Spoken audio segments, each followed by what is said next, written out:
Welcome to Talking Insights, the flagship podcast from Research World and Esomar. This week we continue to bring episodes recording during the Esomar Congress in Athens, which were made possible with the help of Question Pro. Today we're diving into a fascinating conversation with Garrett Chandler, founding partner of the Evolved Group. Garrett introduced the Book of Boobs, an incredible project blending insights and creativity to challenge perception of body image, particularly around breast cancer and reconstruction. Get ready for an inspiring and thought-provoking discussion. Let's jump in.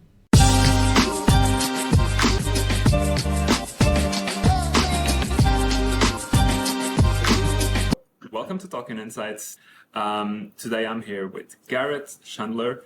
He's the founding partner of the Evolved Group, and during the Congress, he presented a paper about a book called The Book of Boobs, and I'm really excited when I started to read your paper. I found it really interesting to have like a different approach on the industry and to not talk about all the same things and showcase a different line of vision, for the industry. So thank you, Garrett, for being here. Thank you. Very pleased to be here.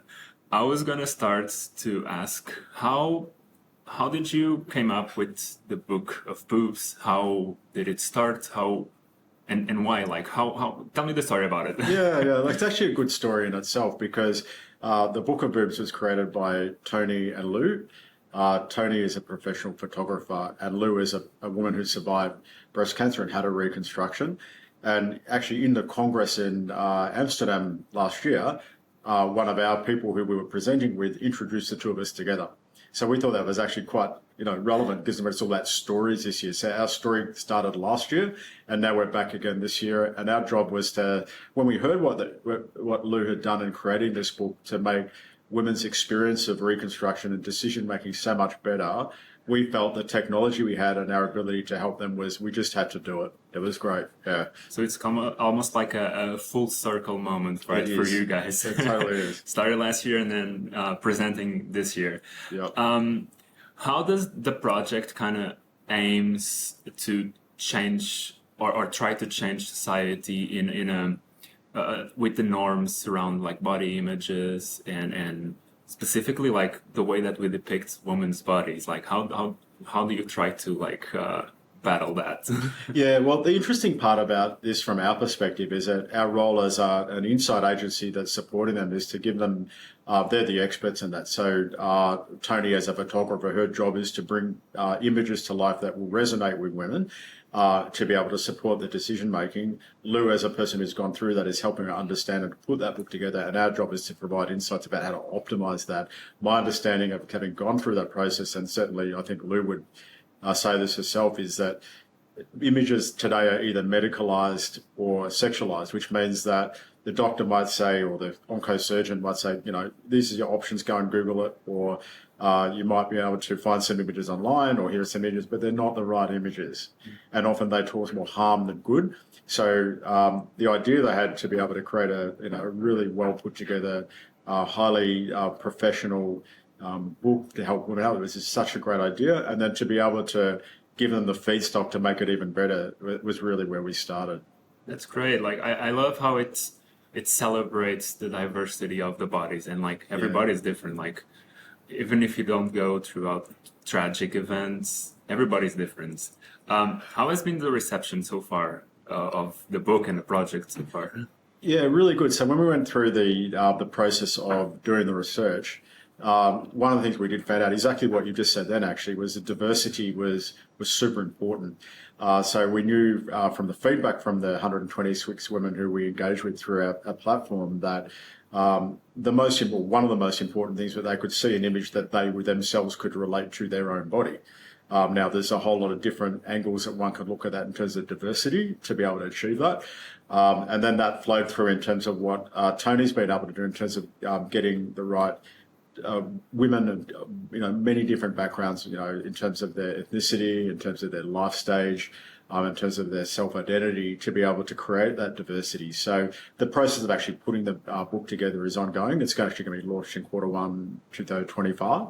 So we're not quite there yet, but that profoundly impacted on the project, which is very gratifying, I think. Yeah, I can imagine. Like, I mean, just to work on this type of projects, I think it's always like so gratifying, and like as you said, like it's really important to try to change or try to change something. Like in the end of the day, that's what we try. Well, I think if you talk to a lot of researchers, they would tell you that one of the most frustrating things about doing research is that you will often communicate a finding and you'll provide that to your client, and then they go, okay, what happened after that? I don't know. It was like, maybe they read something to me that maybe they didn't. But in this case, you're right. It's like to be able to know that, in our limited role on this project and helping them through insights to be able to actually improve something that was already great is just fantastic, and have that direct line of sight to impact and action is just, what we all strive for as researchers. Yeah. Sorry, I skipped my question. Well, I was going to ask about the impact that you think it will have on people.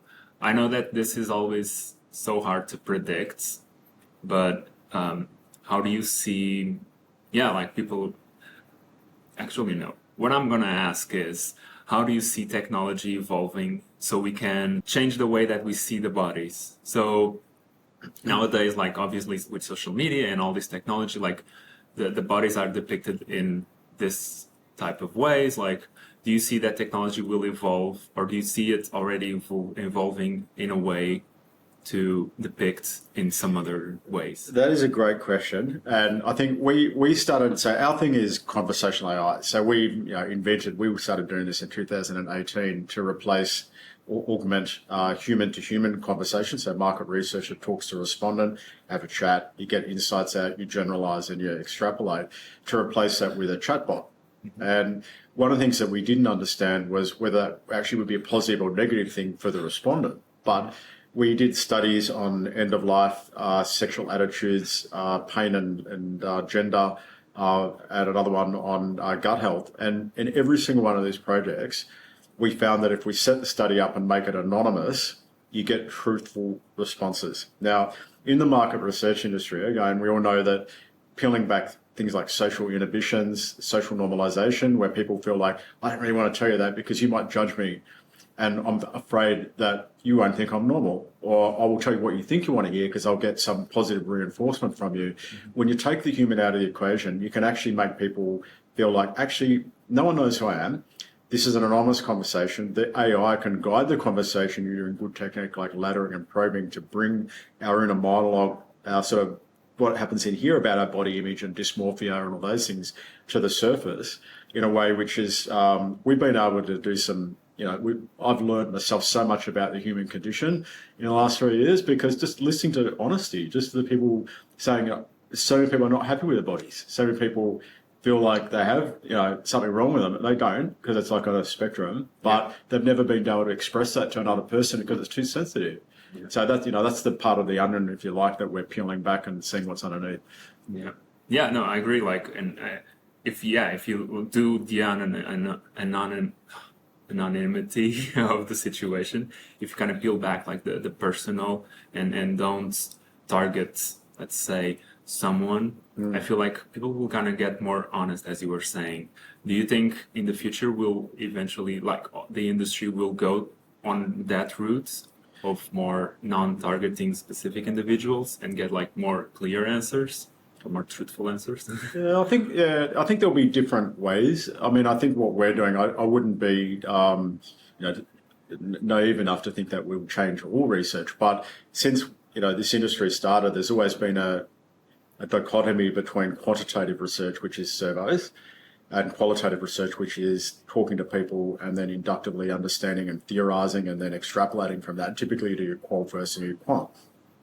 It creates, it works. It's been going on for 80 years, but it creates problems. It's expensive. It's time consuming. The issues around truthfulness and so forth they brought up. I think that AI will have a profound impact on research because it solves that time quality cost triangle. It expands it and gives you able to do more with less. But at the same time, that idea that we can understand our human condition in a way by removing the human so people can safely express themselves opens up many opportunities that researchers are really only just starting to understand, and it will change a lot of things. That's great. I'm so sorry that these conversations are always so small. I feel like, and I say this like every episode, if we could talk about this for hours, and it's true, like, because when we picked these episodes and when we picked you and all the other guests, it's because we felt like they had something important to say, and they were talking about some specific topics that are kind of important for society right now. So we can talk about it for hours. Unfortunately, these are really short ones. So thank you so much, Garrett, for being here. And thank you so much for the work that you're doing. This book, I feel like, is really important.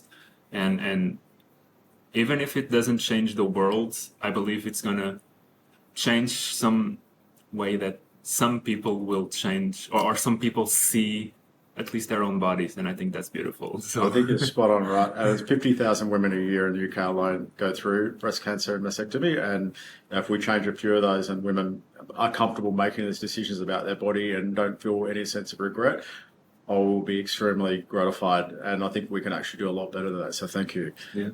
Well, thank you very much for coming, and for you guys listening, don't forget to like and subscribe, and keep an eye or ear for all the rest of the episodes they'll be releasing soon. Thank you, and see you next one. You can't know the answer to a question without first asking it. But how do you ask the questions? More importantly, how will people answer them? That is where Question Pro comes in to support you, empowering you to build and deploy amazing experiences that collect clean and useful data. With our powerful online-based, built-for-enterprise survey platform, it is easy to create, collect, and act on your data. Create an impactful survey in minutes from scratch by importing an existing survey, or choose from over 350 ready-made templates that have been vetted by our expert market research professionals. Add as many respondent contacts as you want and share them through multiple distribution methods. Collect offline data and use white-labeled mobile apps to ensure data collection is extensive and up-to-date. Take advantage of our specialized services to manage enterprise projects, as well as the instances where the insights collection is complicated but imperative. Then, leave the rest to Question Pro. Sit back and watch us work magic as the data is analyzed and compartmentalized into functional insights automatically. Create role-based access reports in addition to exporting the data and insights into your proprietary toolset, allowing you to focus on what's most important, making smart decisions. Question Pro, survey software that gets the job done.